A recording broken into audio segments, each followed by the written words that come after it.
Zbulohet maska që zhduk rrullat për një ditë, ja receta. Kur vjen puna te kujdesi për lëkurën e fytyrës, ne tregohemi shumë herë më skeptik për zgjedhjen e produkteve që përdorim.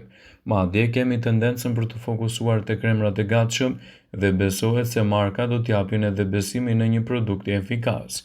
Në këtë video do ju sjellim disa mënyra me bazë përdorimin e aspirinës. Maska me aspirin dhe limon do t'jap rezultate fantastike në dukjen e lëkurës. Kjo është një maskë perfekte kundër rrullave. Gjithçka që ju duhen janë 3 kokra aspirin, 3 lugë me lëng limoni. Thërmoni aspirinën, hidheni te lëngu i limonit, i përzjeni së bashku derisa të krijohet edhe masa homogjene. E vendosni maskën në fytyrë për 10 minuta. Më pas, e lani atë më ujë të bollshëm dhe kështu do të keni benefitet më të mira ushqyese. Maska në kombinim me aspirinën, kosin dhe mjaltin mund t'jap gjithashtu rezultate fantastike për fytyrën tuaj. Duke aplikuar të paktën 2 herë në javë, do të keni një lëkurë më të rigjeneruar.